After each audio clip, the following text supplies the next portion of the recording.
Mis hermanos, buenos días. Gracias a Dios por la oportunidad que nos da de compartir con ustedes este espacio, pero también gracias a Dios porque nos permite abrir los ojos y ver un nuevo amanecer. Amén. La verdad es que estoy muy contento porque pudimos juntar o pudimos fusionar a nuestros ministerios Palabra Viva y Desafío Moria. Y bueno, pues tenemos un reto a partir de hoy y es que queremos responder a las inquietudes que ustedes tienen acerca de la temática que hemos visto en el repaso de la lección de la semana. Y pues estoy muy gozoso porque en este espacio, bueno, pues me va a acompañar mi esposa. Siempre ella está tras bambalinas en Palabra Viva, pero bueno, ahora está aquí conectadita conmigo y pues rogando a Dios porque Él sea quien ilumine nuestra mente, nuestro corazón y disponga a Él de sus palabras en nuestra boca. ¿Cómo estás, amor?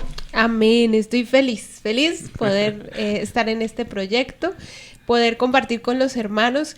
Nunca me ven, pero yo sí les leo sus comentarios y estoy allí muy pendiente, así que me encanta ver que son gozosos, les gusta la buena actitud, les gusta la alegría y les da esa emoción estudiar la palabra de Dios. Así que nosotros también estamos muy contentos porque también nos gusta la alegría y nos gusta estar gozosos a través de nuestro Señor Jesucristo. Bueno, pues entonces, porque el tiempo aquí es oro para todos, pues vamos a comenzar. Así que vamos a invitarles allí donde están a cerrar sus ojos y a elevar una plegaria al cielo. No sin antes, por favor, decirles que si están viendo este video y no se han suscrito a Palabra Viva, pueden hacerlo. Y si no se han suscrito a Desafío Moria, también pueden hacerlo. Y de esa manera, pues multiplicamos la palabra de Dios, llegando a muchos más corazones. Cerremos nuestros ojos. ¿Oramos? Oramos. Maravilloso y buen Dios, te damos gracias, Señor, porque tu palabra nos habla, porque tu voz la podemos escuchar en cualquier momento y la podemos tener con nosotros. Abre nuestras mentes, abre nuestros corazones y pon en nosotros las palabras necesarias para poder estudiar esta porción de muchas preguntas, de ideas, de sugerencias, Señor, que quieres hacer a nuestra vida. Amén. Por favor, llénanos de ti y ayúdanos cada día a estar más unidos y a estar dispuestos a escucharte. Amén. Gracias, Señor, por tu amor infinito hacia cada uno de nosotros. Te pedimos todo, Señor, en el nombre de Cristo Jesús. Amén. Amén. Gracias, amor, por esa oración. Y bueno, vamos a comenzar con las preguntas. La verdad es que hay algo que me gusta mucho y me emociona mucho, y es que en Palabra Viva siempre hay la postura de tres hombres. Y pues hoy vamos a tener también la postura de una dama. Así que eso también es importante. Pues más que la postura, yo soy buena para preguntar. Entonces, okay, está bien. Creo que yo voy a preguntar más que a dar una postura, un punto de vista. Vamos a ver cómo nos va. Vale, perfecto. Pues bien. Entonces, si lo que te gusta es preguntar, que pregunte, ¿verdad? Así es. Sí, vamos. Muy bien. La primera pregunta que nos dejaron allí en los comentarios tiene que ver con una persona que está muy preocupada y dice, ¿qué debemos hacer con esos hermanos que están en apostasía? Sí. Él hizo dos preguntas. La primera es, ¿qué debemos hacer con esos hermanos que están en apostasía? Y luego dice, tengo un grupo pequeño y hay un hermano que siempre habla de que no se debe bautizar en el nombre del Padre, del Hijo y del Espíritu Santo, sino que solamente se deben hacer los bautismos en el nombre de Jesús. Entonces, ¿qué podemos contestarle a nuestro hermano? La primera pregunta es, ¿qué debemos hacer con esos hermanos que están en apostasía? Bueno, pues cuando nosotros vamos a la Biblia, realmente la Biblia lo que nos aconseja es visitar a aquella persona que está en el error. Hay que visitarla, hay que orar por ella. Especialmente con aquellas personas que han creído como nosotros, que han estudiado la Biblia con nosotros, pero que ahora tienen un concepto totalmente distinto, una teoría totalmente distinta. Así que creo yo que lo que nosotros debemos hacer primero con ellos es orar por ellos y con ellos si podemos hacerlo. No entrar en discusión o en choques o en pleitos. Pero ¿por qué no podríamos hacerlo? ¿Sabes algo? No sé si valga y sea correcto mencionarlo, pero yo quería, a uno de los mensajes que dejaron esta semana Sí. en los comentarios de Palabra Viva fue: ¿por qué ustedes tres varones, hablando del pastor, de Fabio Fori y diciéndote a ti, que por qué ustedes no salían a refutar los nuevos comentarios que está haciendo nuestro hermano Natanael? ¿Sí? Entonces, él refutaba fuerte o comentaba fuertemente por qué no entraban a refutar y a salir con argumentos fuertes como para dejarlo a él callado. Y yo decía, bueno, eso sería como entrar en una discusión y Satanás quiere tentarnos de esa manera. Satanás quiere hacernos perder el tiempo en discusiones de teorías en lugar de llevarnos a vivir cada día eso que tenemos en teorías. ¿Sí? Eso que tenemos en teorías debemos vivirlo, sentirlo, hacerlo real y práctico. Así Entonces, entrar en discusiones es eso, es entrar al campo de Satanás, a dejarnos a una batalla, a una guerra, y eso es lo que menos queremos. Realmente sí. La palabra de Dios es clara.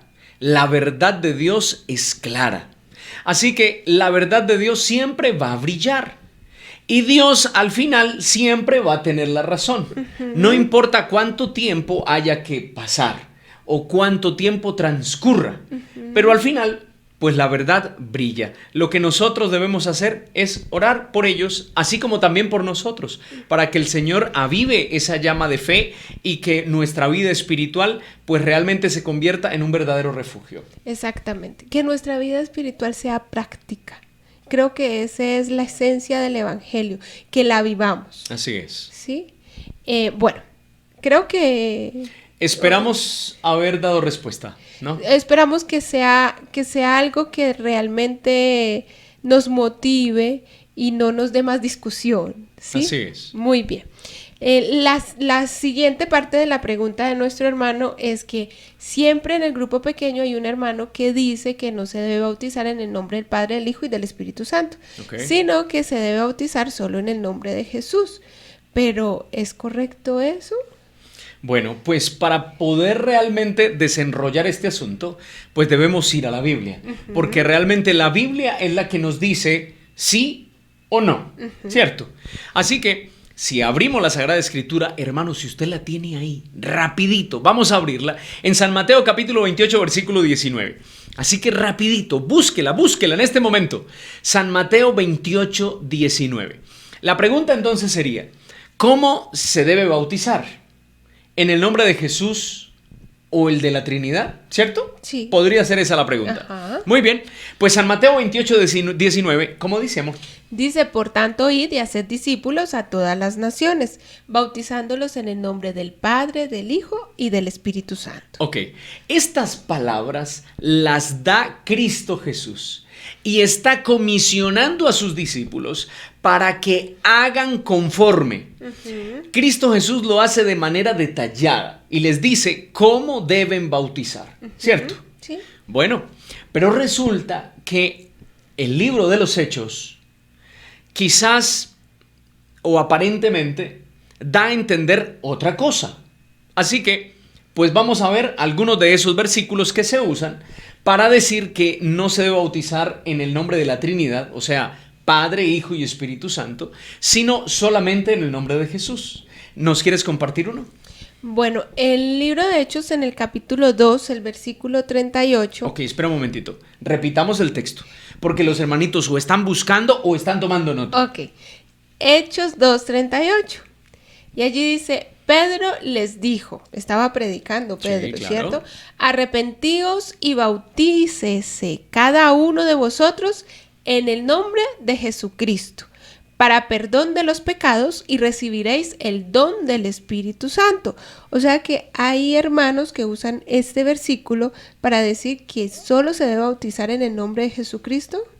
Sí. Pues esta es una de las bases de ellos, ¿no? Y es que el texto dice, bautícese cada uno en el nombre de Jesucristo.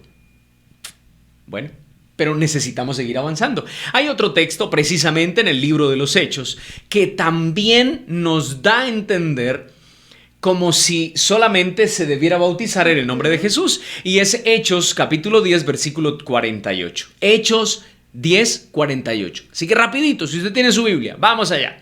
Y dice la Escritura: y mandó bautizarles en el nombre del Señor Jesús.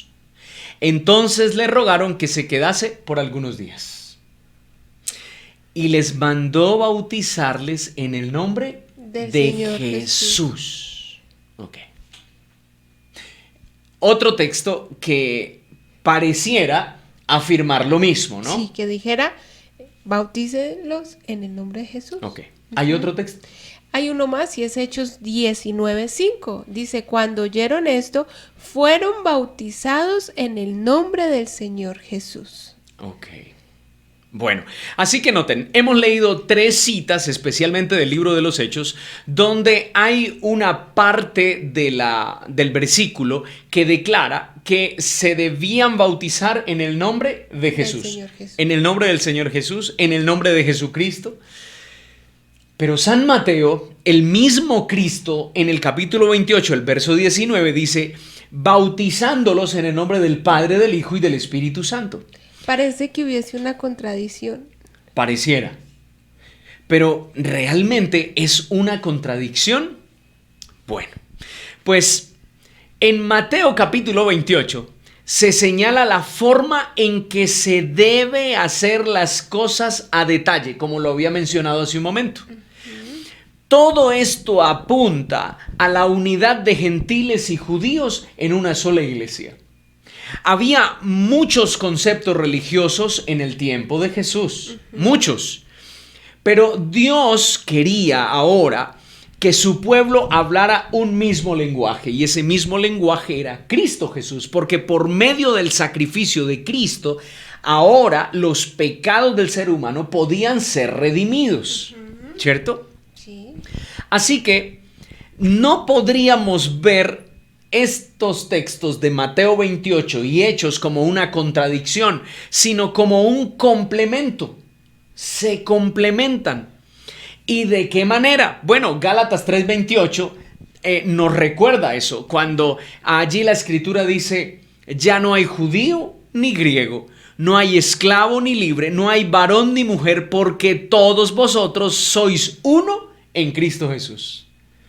Así que nosotros no podemos hacer de estos textos una división, sino debemos hacer un complemento.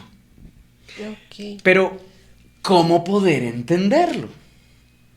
Es un poco confuso.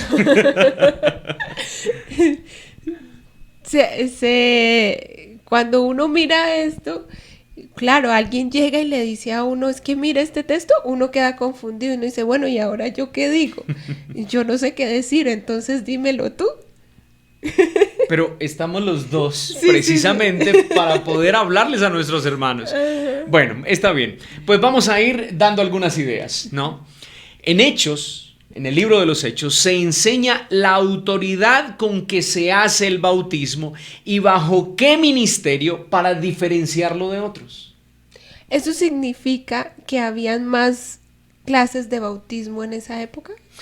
Bueno, sí, porque habían muchos ministerios. O sea, había muchos que venían predicando diferentes doctrinas.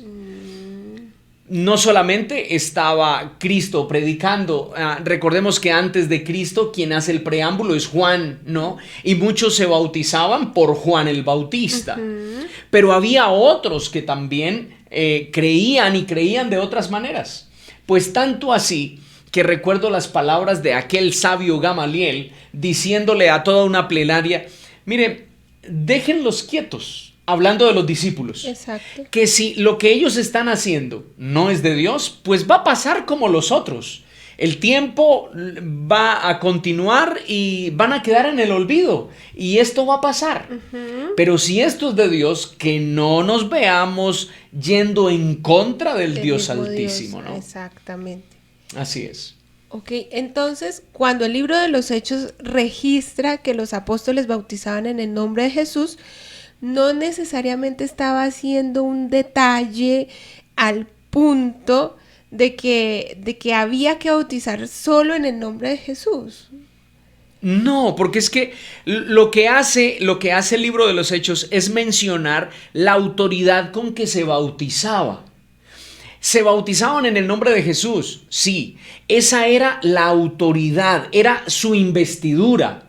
Pero el libro de los Hechos no está diciendo si al sumergirlos en el agua, entonces estaban diciendo en el nombre de Jesucristo para el perdón de los pecados. No. No, estaba diciendo bajo qué autoridad. ¿Bajo qué autoridad? Y además, teniendo en cuenta, ya que dices eso, tenemos en cuenta que los discípulos en ese instante estaban predicando era Jesús, porque ellos habían sido testigos de lo que él había hecho y de lo que habían vivido con Jesús. Entonces, ellos hablaban de Jesús con ese entusiasmo, con esa felicidad de saber que lo habían visto morir, que lo habían visto resucitar, y por eso es como el centro de su predicación. Así es. Es que precisamente se estaba señalando con qué autoridad o bajo qué ministerio se estaba bautizando o estaban bautizando ellos. Pero porque no en el nombre de quién. No, o sea, no había no era lo que debían decir en el momento de bautizarlos. No, porque Hechos no hace esa declaración. Simplemente estaban diciendo en el nombre de Jesús, para decir con esa autoridad es que nosotros bautizamos, ¿cierto? Alguna vez le preguntaron a los discípulos por haber hecho un milagro, bueno, ¿y ustedes en nombre de quién hacen esto? Ellos dicen en el nombre de Jesús de Nazaret, aquel que ustedes crucificaron, ¿cierto? Ellos todo lo que hacían lo hacían en el nombre de Jesús, pero Hechos no detalla que al momento de la inmersión, entonces se decía solamente en el nombre de Jesús, porque es que Cristo Jesús no se contradice él mismo. Dios no tiene pleito con él mismo. Y Cristo dijo, bautícenlos en el nombre del Padre, del Hijo y del Espíritu Santo, porque fue él quien autorizó esa comisión. Ahora, yo recuerdo que el apóstol Pablo un día fue a Éfeso, y cuando llegó allí se encontró con 12 discípulos. Allá Hechos capítulo 19, versículos del 1 al 5 lo mencionan. Nuestros hermanos allá con un poquito más de tiempo lo van a mirar, lo van a investigar. Nosotros por tiempo también solamente lo vamos a mencionar. Pero cuando llega allí el apóstol Pablo y mira a esos discípulos, la primera pregunta que les hace es, ¿en qué pues fuisteis bautizados? Ellos respondieron, en el bautismo de Juan. ¿Quería decir entonces que ellos fueron bautizados en el nombre de Juan el Bautista? No, yo lo entiendo como que ellos le dijeron que ellos habían sido bautizados por Juan o bajo la predicación de Juan el Bautista. Bajo el ministerio de Juan el Bautista. Exactamente. Pero el hecho de que se hayan bautizado en el bautismo de Juan no quiere decir que fueron sumergidos en el agua y dijeron en el nombre de Juan el Bautista. No. ¿Cierto? Sí. Por el mismo Juan estaba anunciando un ministerio superior al suyo, que era el de Cristo. Ahora, ¿por quién fueron bautizados? No, pues en el bautismo de Juan. Pero bajo el ministerio de Jesús también, porque claro él anunciaba al Mesías. Así es, correctamente. Entonces, decir que unos bautizaban en el nombre de Jesús era diferenciarlo de otros bautismos o ministerios. Bueno, yo me imagino, no sé si me corriges, que en la misma época de Jesús o del ministerio de Jesús habían otras personas que también predicaban, que de pronto también decían ser el Mesías o tener el mensaje correcto, no sé. Entonces, hablar de Jesús era reconocer a Jesús, el que había muerto y resucitado. Así es. Y no solamente hablar de Jesús, bautizarse en su nombre. Es que era representativo. O sea, no era cualquier bautismo. Era decir en el nombre de Jesús, pero el nombre de Jesús pues traía consigo el nombre del Padre, del Hijo y del Espíritu Santo, ¿no? Entonces, bautizar con la autoridad de Jesús necesariamente quiere decir que se bautiza en el nombre del Padre, del Hijo y del Espíritu Santo. Claro, porque fue él mismo quien dijo, bautícenlos en el nombre del Padre, del Hijo y del Espíritu Santo. Sí, y a mí me gustaría que leyéramos realmente ese texto que nos regala como esa pauta de autoridad, que lo encontramos, ¿dónde, amor? San Mateo 28, sí. 18. 28, 18. ¿Tú no lo puedes leer, por favor? Claro que sí. Dice, entonces Jesús se acercó a ellos y les dijo, toda autoridad me ha sido dada en el cielo y en la tierra. Okay. Por tanto, id a las naciones y haced discípulos bautizándolos en el nombre del Padre, del Hijo y del Espíritu Santo. Ok, nota algo muy lindo en este texto. Y es que la Escritura dice que el único que tiene potestad y autoridad es Cristo. Y Él dice, toda potestad y autoridad me ha sido dada, me es dada en el cielo y en la tierra. Así que, pues cuando Él dice, bautícenlos en el nombre del Padre, del Hijo y del Espíritu Santo, no era algo que un tiempo después iba a dejar de existir. Exactamente.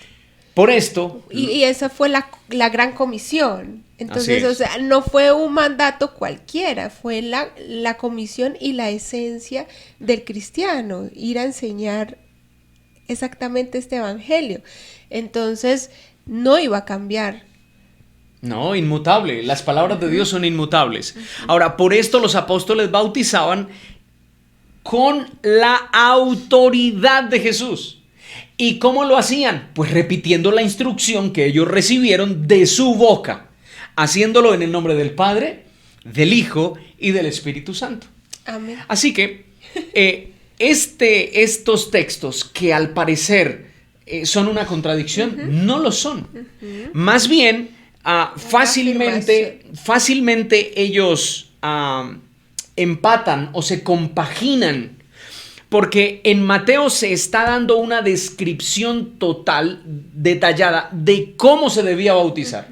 Y ahora en Hechos se está hablando de la autoridad del bautismo. ¿Quién lo autorizaba? Cristo Jesús. ¿Quién autorizó a los discípulos? ¿Quién lo comisionó? ¿Quién lo comisionó? Ajá. ¿Quién les daba la autoridad? Cristo Jesús. Pero al momento de bautizarlos, en su inmersión, se decía en el nombre del Padre, del Hijo y del Espíritu Santo. Ok, creo que me quedó claro. Espero que a nuestros hermanos también. Entonces, hay muchas creencias, existen muchas ideas e interpretaciones, pero no debemos separar un texto solo para dar una afirmación.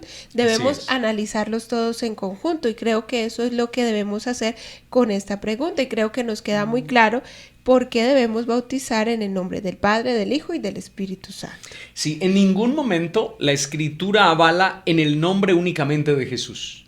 El mismo Cristo, y con la autoridad que le fue dada, dijo en el nombre del Padre, del Hijo y del Espíritu Santo. Y eso ocurrirá hasta que Él vuelva. Bueno, gracias a Dios que nos deja su palabra para poder entender. Así es. Vamos a ir rápidamente con la segunda pregunta. Okay. Y esta sí se centra mucho en la lección número 8 que estábamos viendo acerca de la promesa y del suceso del Monte Moria. Vale. ¿Sí?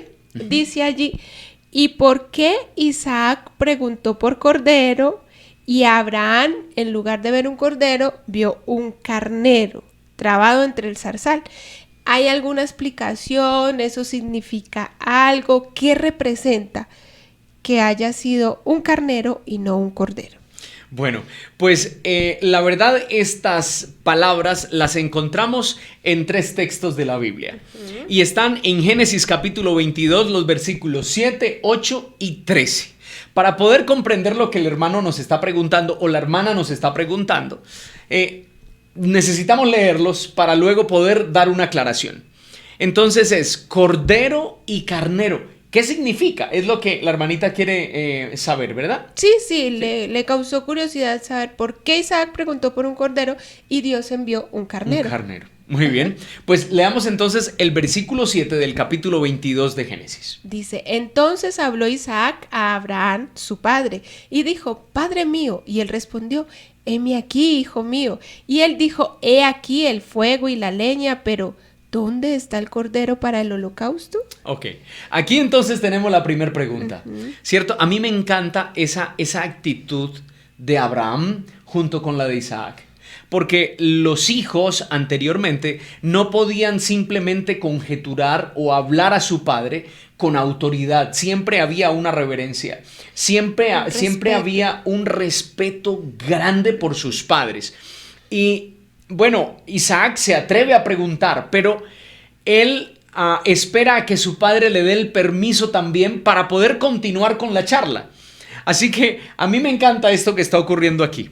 En el versículo 8, entonces Abraham responde y dice la escritura: Dios se proveerá de cordero para el holocausto, hijo mío. Y siguieron juntos.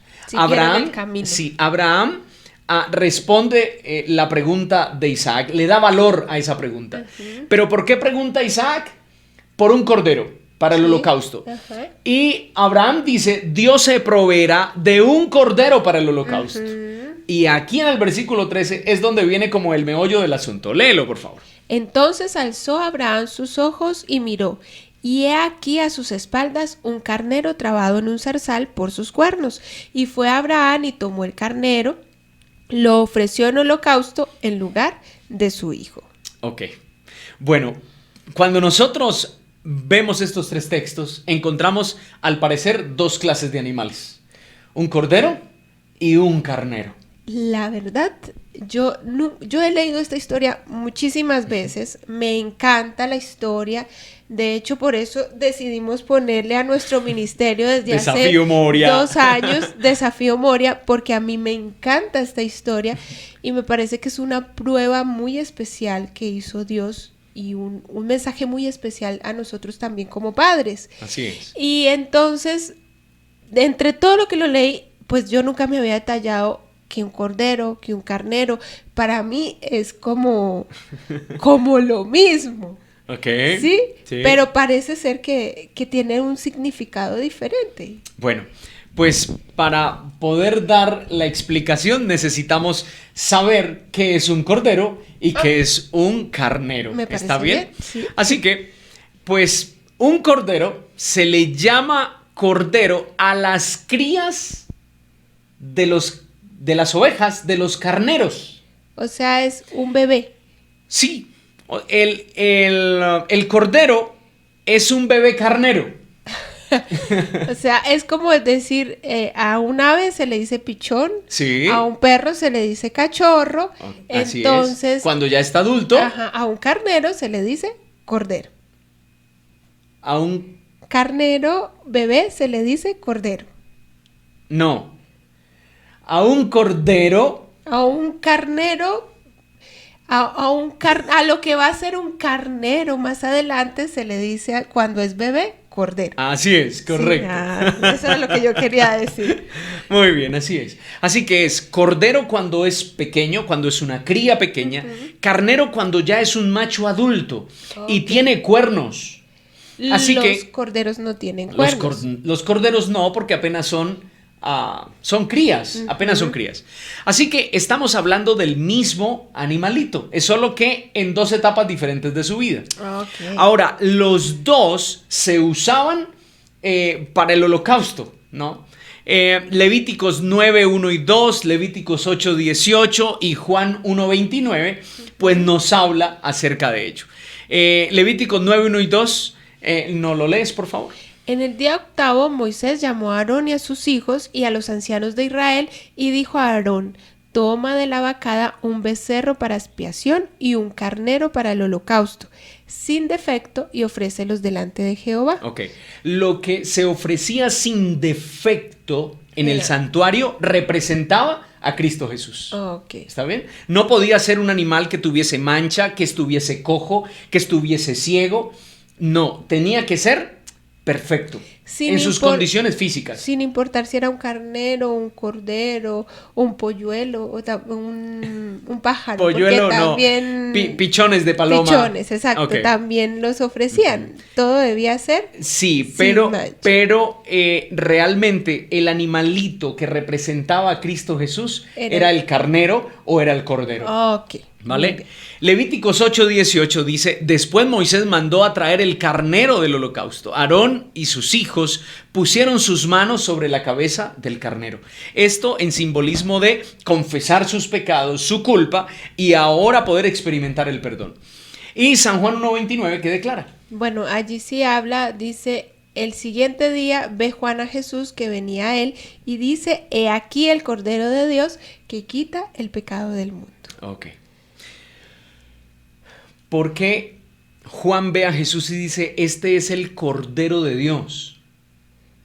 Porque Cristo es el hijo de ese gran carnero. El carnero representado en Dios Padre. El Cordero representado en Dios Hijo. Y ahora Cristo sería crucificado, sería ofrecido en sacrificio para el perdón de los pecados de todos nosotros. Así que no hay diferencia entre carnero o cordero, especialmente ahí. Cuando se habla de un holocausto, cuando se habla de un sacrificio, es especialmente igual. En el de Abraham. Ajá. No hay diferencia. Yo creo que sí hay una diferencia. ¿Cuál? Los cachos. Los cuernos. Los cuernos. Los cuernos. Ah, perdón. Los cuernos, porque si hubiese sido un cordero el que hubiese estado enredado entre matas, entre no sé qué habría allí, pues fácilmente un cordero hubiese escapado. Pero un carnero con su cornamenta, pues se enreda y es difícil salir de allí. Bueno, pues sí, realmente el texto dice que el carnero estaba enredado con sus cuernos, ¿no? Estaba enredado. De alguna manera, bueno, si la hermanita estaba diciendo que qué aplicación se podría decir, bueno, pues Cristo Jesús se somete al sacrificio y él, inclusive esperando la autoridad del Padre, en algún momento él le dice a su Padre: Padre, ya no quiero morir. En otras palabras, estoy utilizando mis palabras, pero Cristo dice: ya no quiero morir, por favor pasa de mí esta copa. Sin embargo, él mismo declara: que no se haga mi voluntad sino la tuya. Entonces es como si el carnero estuviese trabado en ese matorral, en ese árbol, no y decir: tenía forma no hay de huir. escapatoria. Ajá. No hay escapatoria. El cielo también produce un silencio. No se da una respuesta. Entonces Cristo se somete a la voluntad de su Padre y pues va al sacrificio por el perdón de nuestros pecados, de nuestra culpabilidad. Así es. Creo que nos queda claro. Carnero, cordero es similar y es un sacrificio total y es el sacrificio de Cristo Jesús. Así es. ¿Está bien? ¿Sí? ¿Entendí bien? Sí, sí. Muy bien. Vamos rápidamente a la tercera pregunta.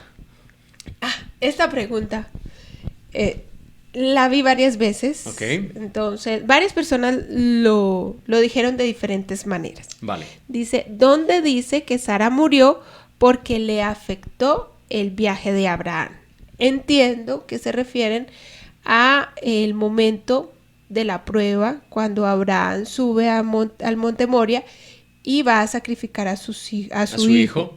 Entonces, en la lección del día de la muerte de Sara, se habló que de pronto esto había podido acarrear consecuencias en Sara y que pudo haberle afectado hasta llevarla a la muerte. ¿Dice eso la Biblia? No.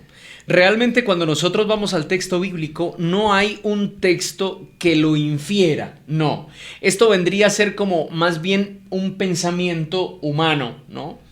Como lo que puedo derivar de ver la escena y yo digo, posiblemente pasó eso, como cuando uno pasa por un accidente, sí, y uno dice, seguro se quedó sin frenos, o seguro se le atravesó y pasó aquello, y uno empieza a conjeturar. Exactamente. Pero yo quisiera que leyéramos el texto tal cual está en el repaso de la lección, porque es que la Biblia no lo menciona, pero el autor de la lección, en un párrafo que el pastor Luis Alfonso hizo mención, y de repente pudo haber sido esta pregunta a raíz de la mención que hace el pastor, pero el pastor no se sale del contexto, sino que toma la misma expresión del autor de la lección. Y yo quisiera leerla para que este asunto quedara claro. Y la mención dice así: La mención de la muerte de Sara inmediatamente después de la historia del sacrificio de Isaac sugiere, el pastor también en Dijo, el video lo hace de la misma, lo hace de la misma forma. Él dice, sugiere que ella pudo haber quedado afectada por ese incidente que casi le costó la vida a su hijo. Nota algo, quedó afectada por ese incidente que casi le costó la vida a ella, no, a su hijo. Pero obviamente ella lo siente.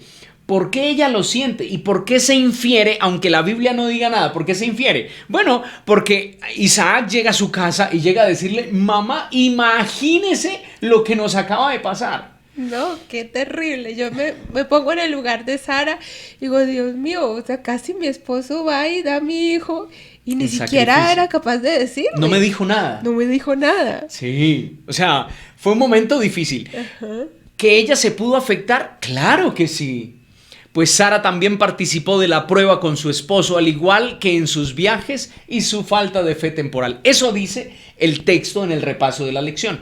El pastor Alfonso lo menciona tal cual está allí. Así que no se está diciendo que el hecho de que Abraham quisiera sacrificar a su hijo en Moria fue el detonante de la muerte de Sara. No. ¿Que ella quedó afectada? Sí, pudo haber sido. La Biblia no menciona nada de esto, pero pudo haber quedado afectada emocionalmente.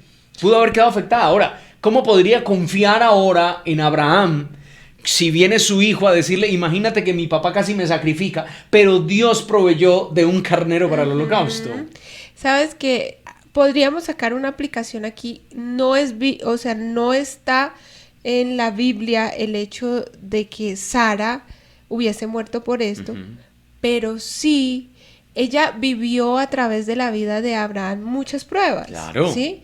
Y fue probada constantemente y de alguna manera le costaba tener la fe suficiente. Yo creo que por eso Abraham nunca le dijo a Sara, mira, voy para el monte porque Dios me pidió sacrificar a mi hijo. Tal vez ella hubiese sido una barrera, un obstáculo para que Abraham hubiese podido superar esa prueba. Así es. Entonces, de pronto la fe de ella había menguado o pudo haber sido que el hecho de ella estar pensando, bueno, ¿y ahora qué prueba va a venir? ¿Qué va a pasar después?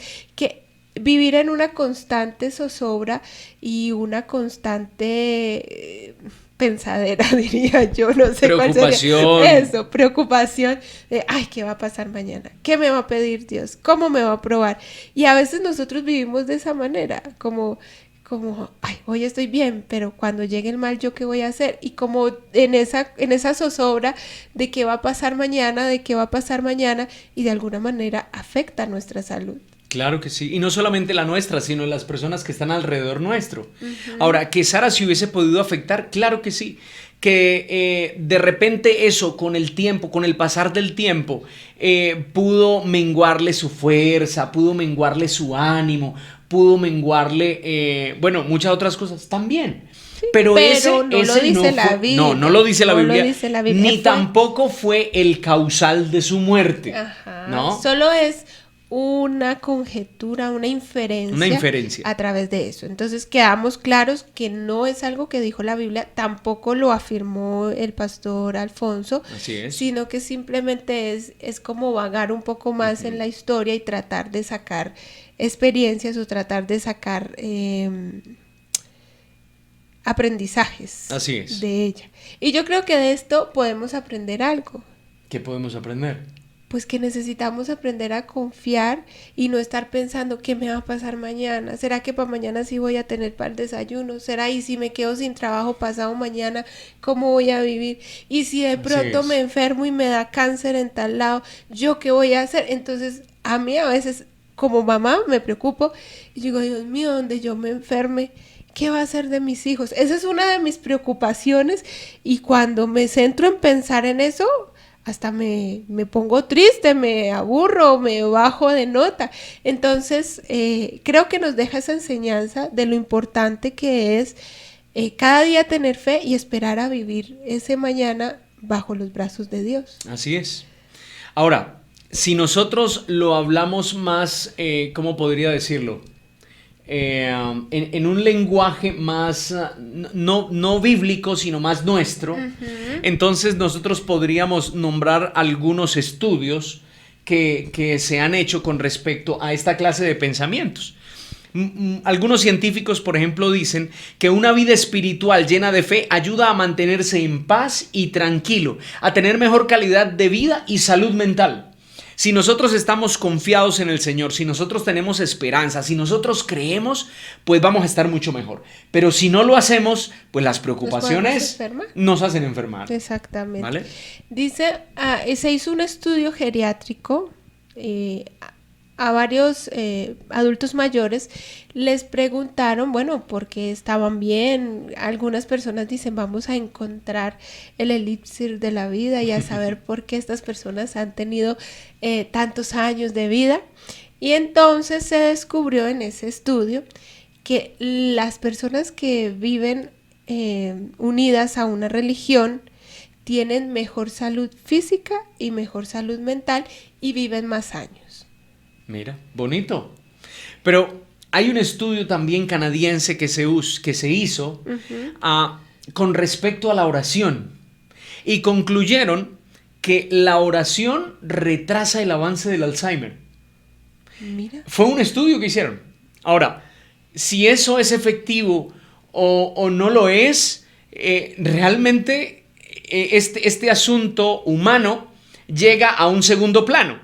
Pero nosotros sabemos que si estamos en Cristo, que si confiamos en Él, cuando Él dice, yo voy a tomar tu carga y yo la voy a llevar, cuando Él dice, no te voy a dejar, no te voy a desamparar, voy a estar contigo en las pruebas, pero también en tus momentos de gran gozo y felicidad, cuando me doy cuenta que no estoy solo y que Dios está conmigo, pues yo vivo una vida placentera, en medio aún de momentos difíciles, en momentos de angustia, de dolor quizá, pero me produce paz y tranquilidad.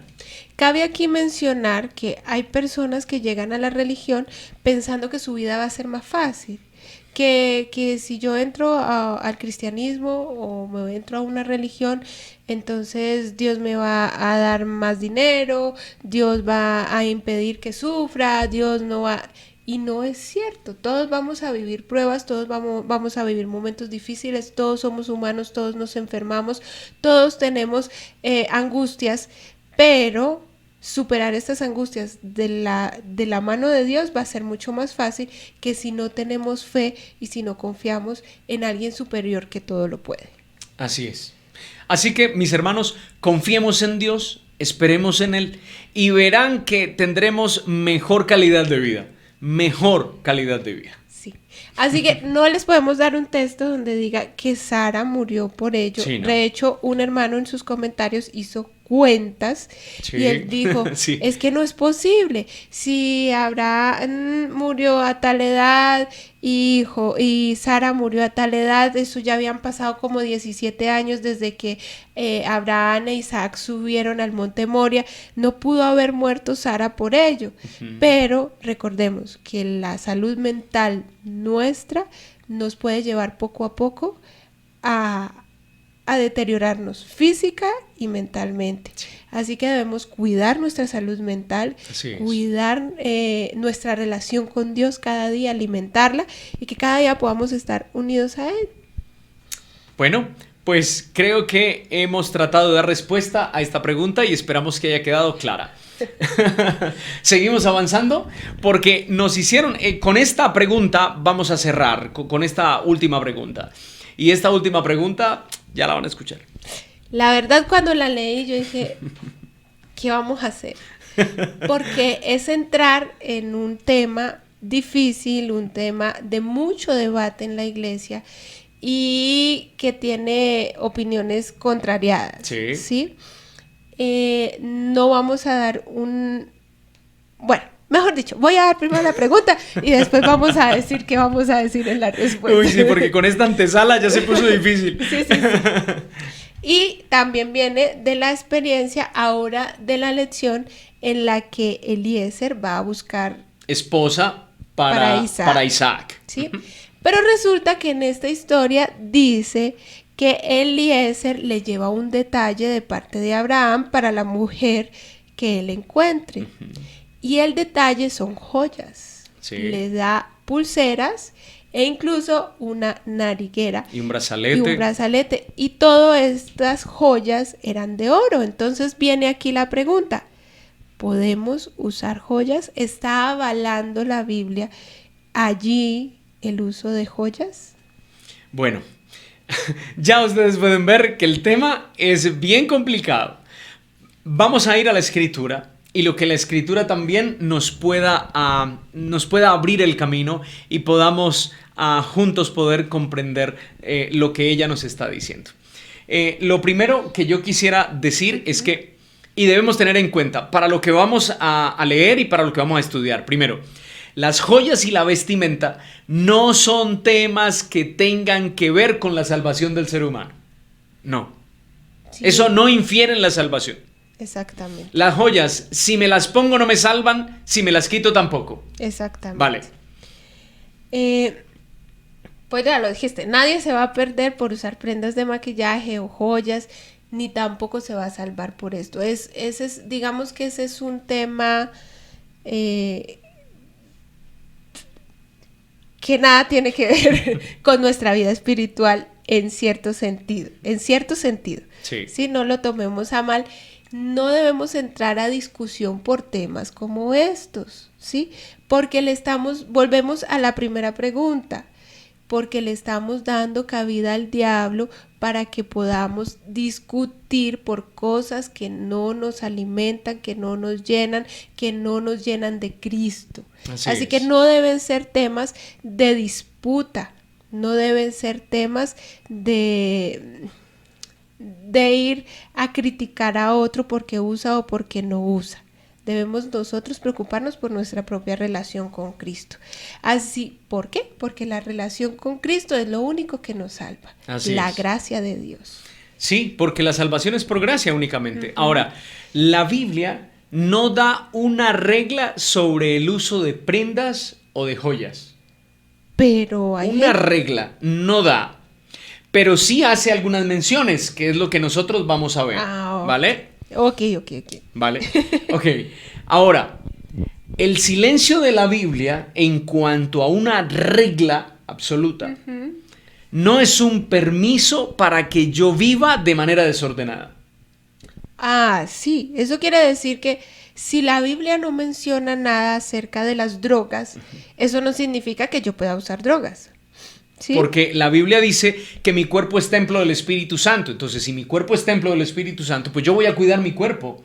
Y el hecho de que yo use drogas, pues no, no estoy cuidando el templo del Señor. Eso significa que la Biblia lo que menciona en ciertas temáticas son principios. Así es. La idea general y nosotros vamos a lo profundo, ¿cierto? Es como cuando uno lee un libro de maternidad. A mí me encantan los libros de maternidad. Perdón, no viene aquí al caso, pero uno lee y a veces uno quisiera que ese libro le dijera exactamente qué hacer cuando mi hijo hace esto y esto y esto y esto. Y el libro nunca te va a solucionar ese problema exacto. A detalle no. No, pero te va a dar algo, un consejo generalizado. Un panorama abierto. Exactamente, y uno va con ese panorama y dice, yo puedo hacer aquello. Es lo mismo o no puedo hacer esto. Exacto. Es lo mismo que pasa en este caso con la Biblia. La Biblia no va... En algunos temas. Sí. No va a detalle, no. Abre el panorama. Pero cuando yo veo, entonces yo puedo decidir. Exactamente. ¿Vale? Nunca habla la Biblia de la pornografía. No. ¿Pero nos hace bien? No.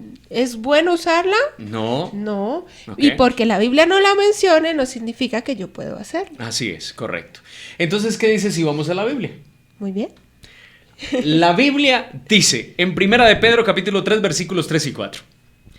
Vuestro atavío no sea el externo de peinados ostentosos, de adornos de oro o de vestidos lujosos, sino el interno, el del corazón, en el incorruptible ornato de un espíritu afable y apacible, que es de grande estima delante de Dios. Qué bonito. Creo que este texto describe el carácter, cómo deberíamos ser los cristianos, de un espíritu apacible, afable, de un corazón limpio, que no se deja corromper, dice allí el texto, es incorruptible. O sea, nada lo lleva ni a derecha ni a izquierda, sino que se mantiene como la brújula al polo. Así debemos ser. Entonces, habla específicamente este texto acerca de nuestro carácter. Es de nuestro carácter y no del uso de las joyas o de nuestra vestimenta. Lo que está haciendo es una comparación. O sea, mi carácter debe ser superior a todo eso que en algún momento puede llegar a corromperlo, ¿no? Pero no está hablando aquí de joyas, está hablando del verdadero carácter que debiera tener un cristiano. Pero luego tenemos otra cita, ¿no la lees, por favor? La otra cita la encontramos en 1 de Timoteo 2:9 al 10 y dice: asimismo, que las mujeres se atavían de ropa decorosa, con pudor y modestia, no con peinado ostentoso, ni oro, ni perlas, ni vestidos costosos, sino con buenas obras, como corresponde a mujeres que profesan piedad. Y aquí pareciera que ya va a puntos más específicos de lo que queremos hablar, cuando habla de la ropa, del peinado, del oro, de las perlas. Bueno, yo entiendo en este texto, me parecería como ir a la época de Pablo, quien fue quien escribió este texto, y de pronto era como el estilo en que se vestían en esa época, ¿no? Sí. Y de pronto Pablo quiso hacer la comparación, no ir con esa ropa, sino... Es que lo más importante no es tu apariencia, es lo que está tratando de decir el apóstol Pablo. No es tu apariencia lo más importante está en el corazón. Aquí está hablando de mujeres que debieran profesar piedad verdaderamente, ¿no? La piedad o la justicia o la honra no es por el vestido que traigo puesto, por las joyas que llevo puestas, por lo que hace valer mi condición física. No, porque mi apariencia puede decir algo, pero mi corazón puede decir otro. Por ejemplo, no hablemos de las damas, hablemos de los hombres. Un hombre que va a la iglesia, que predica con autoridad, que todos los sábados se va con su corbata, con su traje hermoso, bonito, sus zapatos pulcros. ¡Wow! Cuando se ve allá, ¡wow! ¡Qué lindo! Inspira. Se ve! ¡Cómo predica! Pero resulta que su corazón está totalmente podrido por dentro. Entonces, ¿de qué sirve la apariencia? No nos sirve de nada, es lo que el apóstol Pablo está tratando de explicar aquí. No es lo externo lo que cuenta delante del Señor, es lo que tienes dentro, lo que hay en tu corazón. Eso significa que estos textos, aunque mencionan las joyas y lo demás, no está dando un no rotundo al no uso. No. No, porque no está, es que el texto no habla de las joyas o de la vestimenta. No, está hablando es del verdadero carácter de un cristiano o de una cristiana. Esa es la esencia del texto.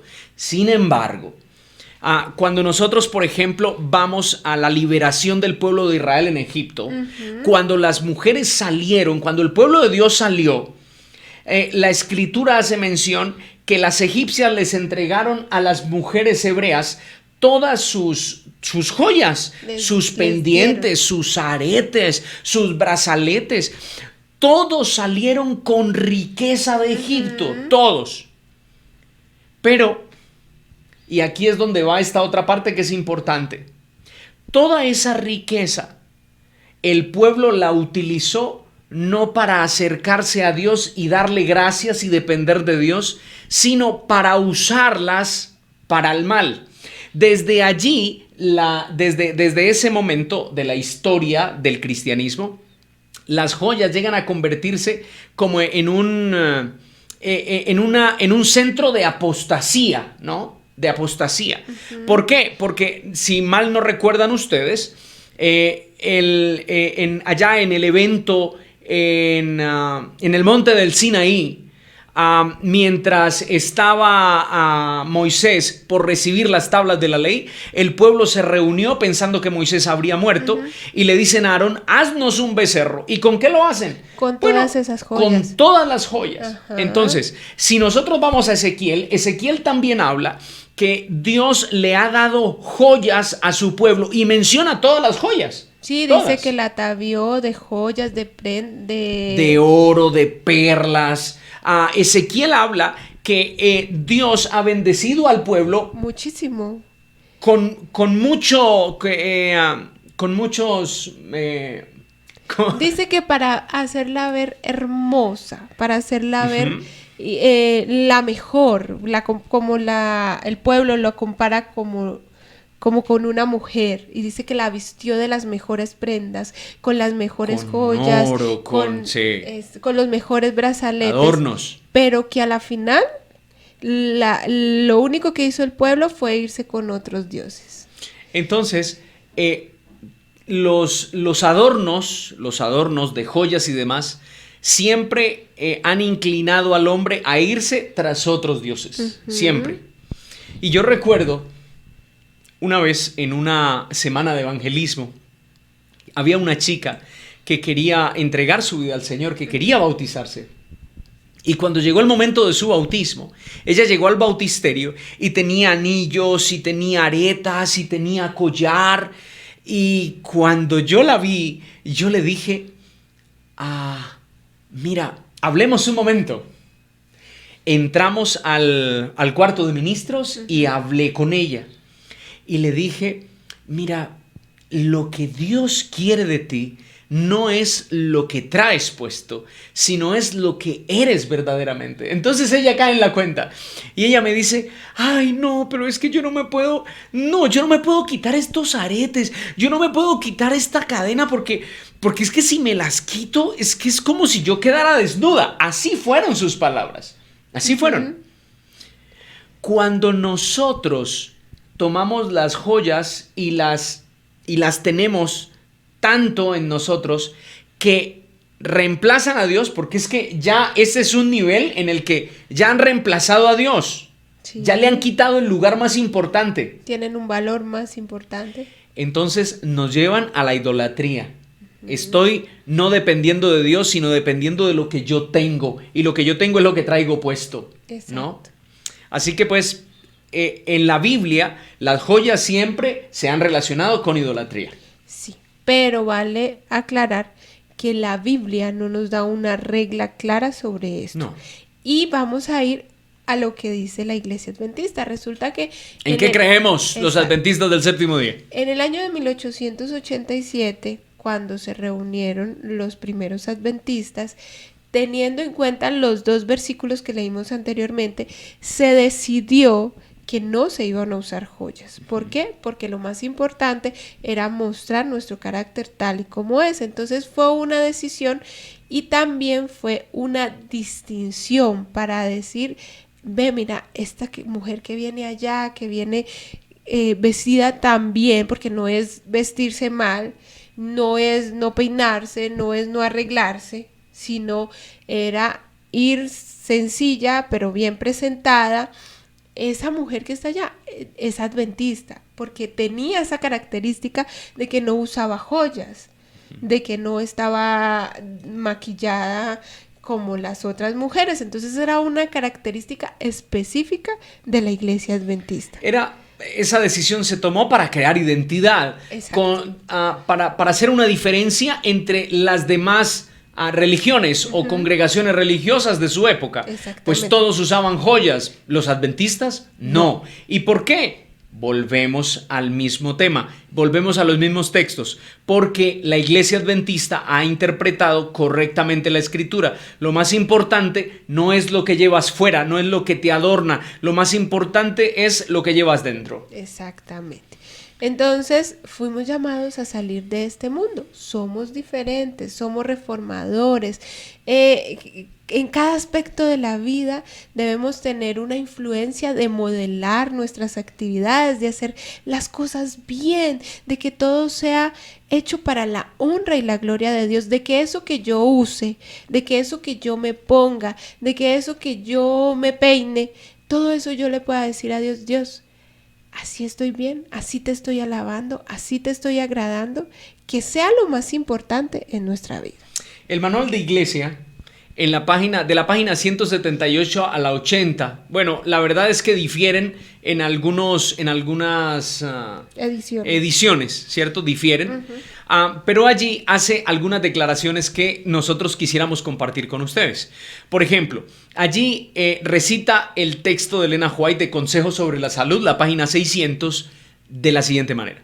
La vestimenta es un factor importante en el carácter del cristiano. En los primeros tiempos de nuestra historia recibimos instrucción acerca de la manera en que deben vestirse los cristianos, con el fin de proteger al pueblo de Dios de la influencia corruptora del mundo, como también para promover la salud física y moral.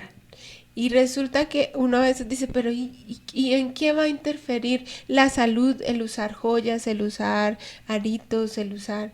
De alguna manera yo conozco una amiga que algún día le dio por ponerse una joya en la lengua. Wow. Y tuvo una infección grandísima, y la Biblia nos llama a cuidar nuestro cuerpo, ¿sí? De igual manera en el ombligo, cualquier cosa puede pasar. No, es que ahora las joyas se la pegan en cualquier lado, en la nariz, aquí en la ceja, por cualquier lado. Ya hay algunas personas que no solamente usan su arete aquí, sino que tienen aquí ya un gran número aquí. No, y una moda que entró ahora, y es que se hacen un hueco gigante en la oreja. También. Y se ponen un topo. Bueno, vienen muchas modas, muchas ideas.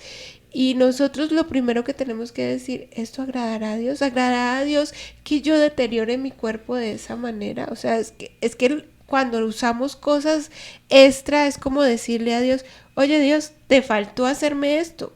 ¿Por qué no me pusiste aquello? Señor, es que no, mejor yo me pongo aquello para verme mejor porque tú no me hiciste lo suficientemente bien. Estaríamos yendo en contra de la declaración cuando en Génesis dice, y vio Dios que todo lo que había hecho era bueno en gran manera, ¿no?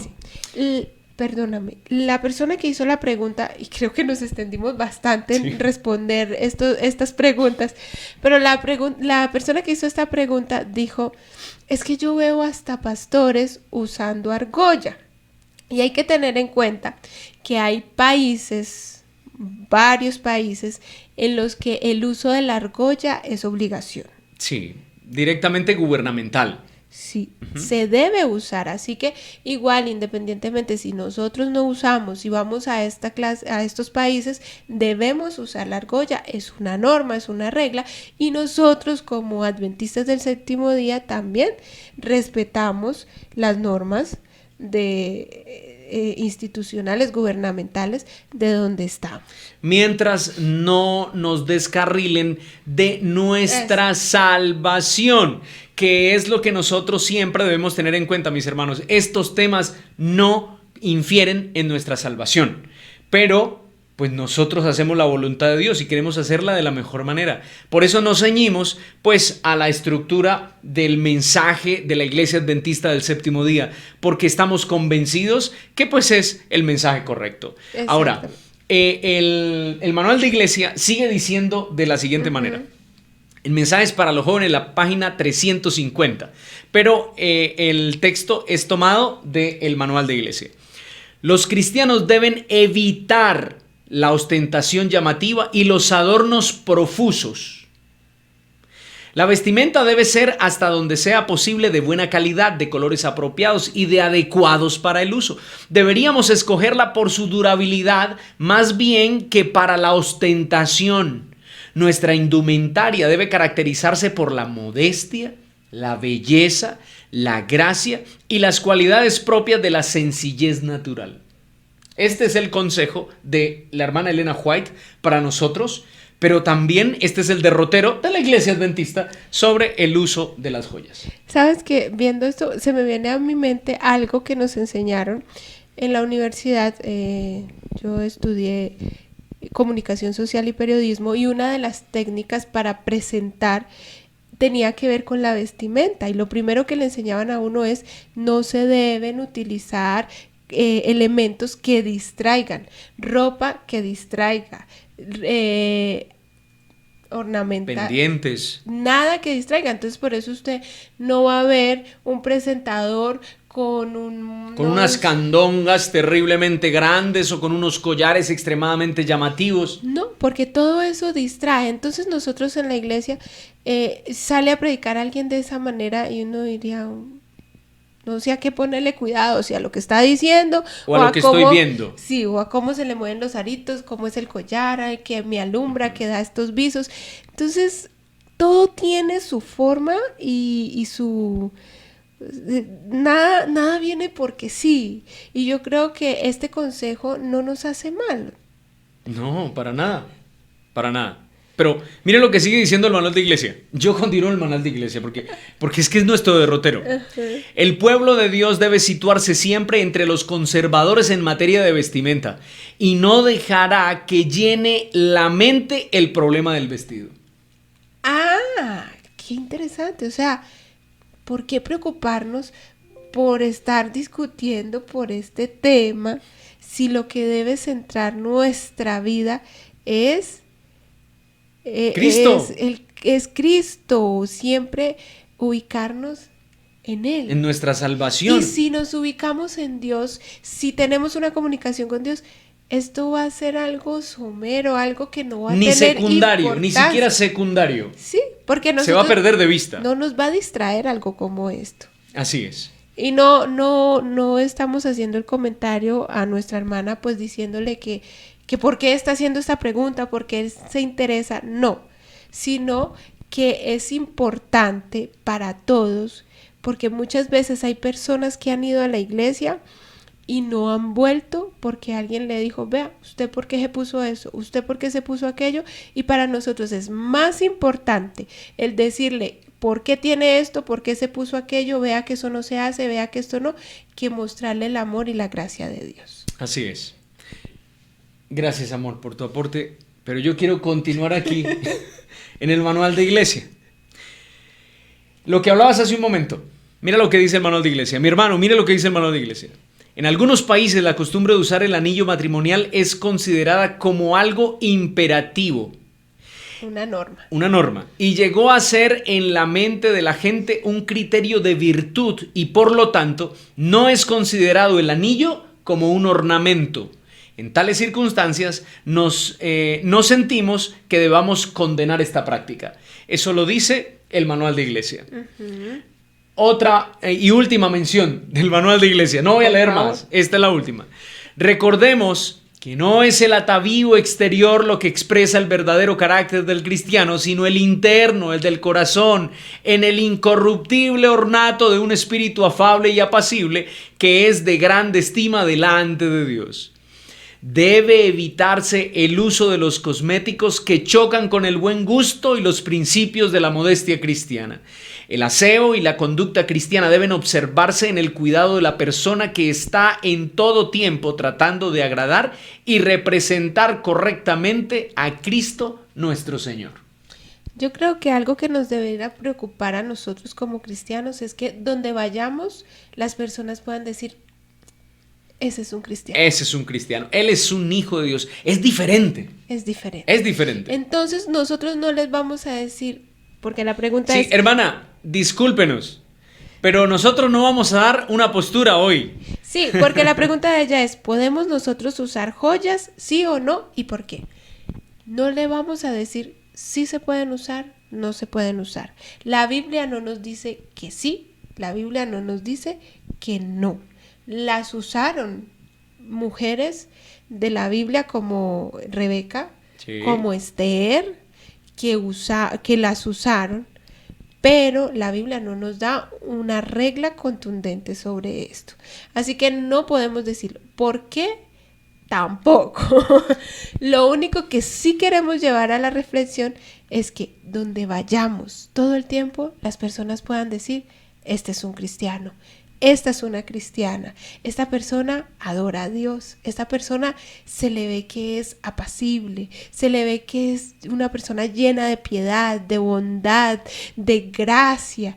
Eso debería ser lo que más nos preocupa. Nuestra mayor preocupación, nuestra mayor preocupación. Y ya para cerrar, lo que yo podría decirles es que, pues, mi esposa y yo, pues, nunca hemos usado joyas, ni tampoco las usaríamos. ¿Por qué? Porque pues no sentimos esa necesidad. Nuestra necesidad es acercarnos al Señor plenamente.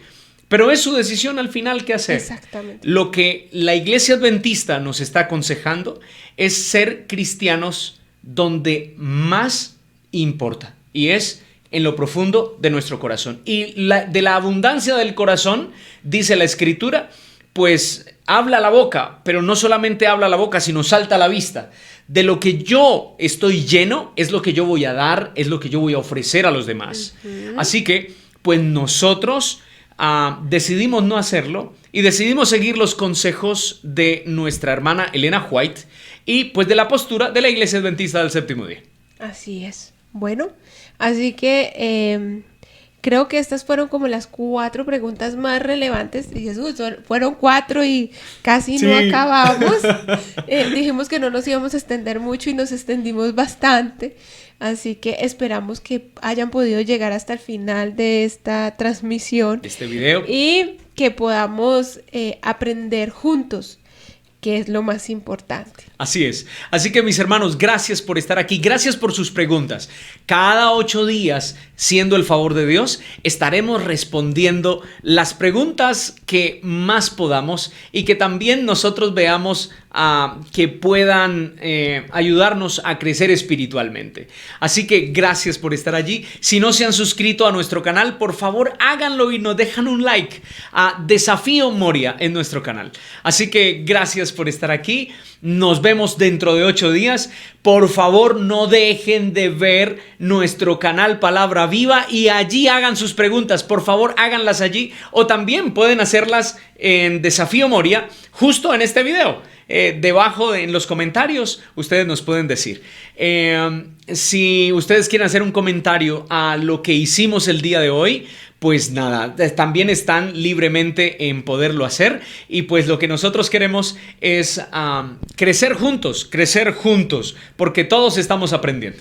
Así es, creo que aprendí bastante y entendí algunas cosas que tal vez nunca me había detenido a estudiarlas. Bueno, así que mis hermanitos, gracias por compartir este espacio, que Dios les bendiga enormemente y vamos a hacer una oración para terminar. Así que vamos a invitarles a cerrar sus ojos y a orar. Señor, te damos gracias porque nos amas, porque has dado a tu Hijo en sacrificio nuestro para ofrecernos salvación que no merecemos.